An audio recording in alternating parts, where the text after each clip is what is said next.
जय Shri Krishna. प्रणिपात। I hope कि सभी आप बहुत अच्छे होंगे। और हमने गीता जी के 19वें श्लोक को सुना। आज हम गीता जी के 20वें श्लोक को सुनेंगे, जो कि अध्याय नंबर 8 से है। तो वहाँ क्या कहा गया है यह जान लेते हैं। हरि ओम तत्सत। परस्तस्मातु भवोऽन्यो व्यक्तो व्यक्ता सनातनः यः स सर्वेषु भूतेषु नश्यत्सु न विनश्यति। अर्थात एक तो ब्रह्मा,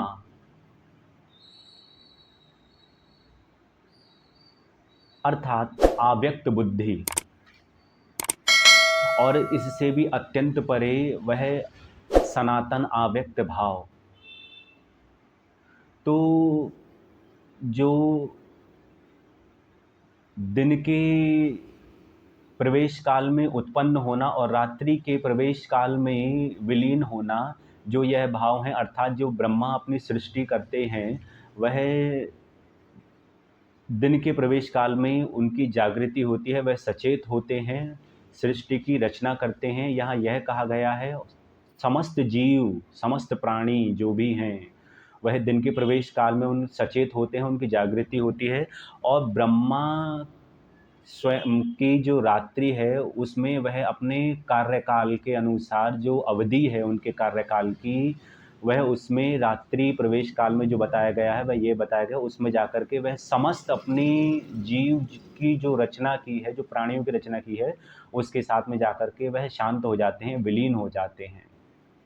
यहाँ यह समझाया गया है। अर्थात यहाँ विद्या अविद्या से संबंधित है, ज्ञान अज्ञान से संबंधित है।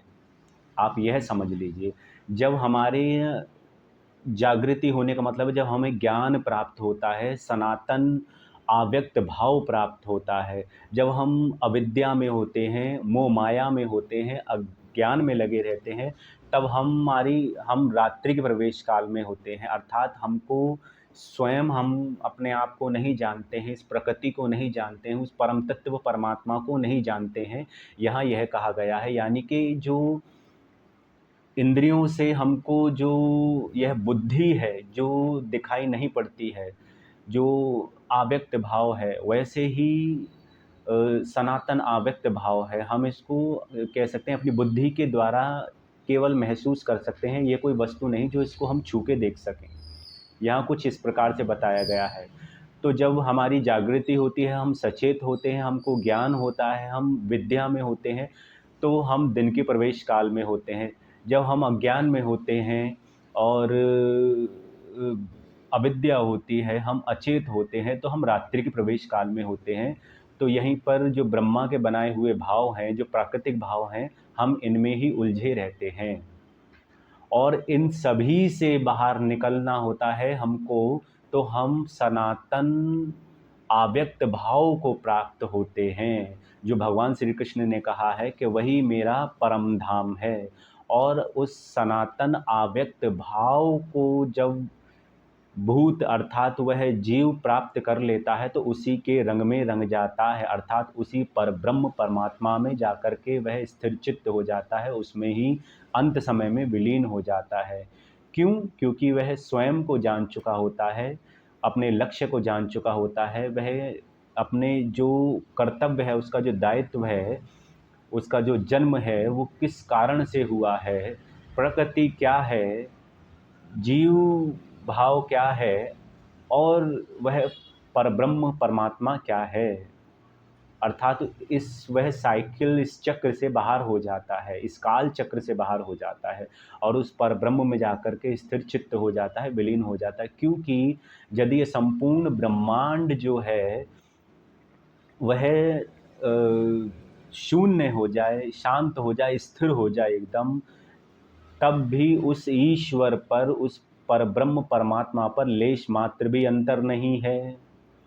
और वह इस ब्रह्मांड की वह रचना कर देता है, और समस्त जीवों की, समस्त तत्वों की रचना हो जाती है, तब भी उसके ऊपर लेश मात्र भी असर नहीं होता, इसलिए उसको पूर्ण ब्रह्म कहा गया है। तो जो जीव है, जो आत्मा है, जो भूत है वह उसमें ही जाकर के स्थिर हो जाता है।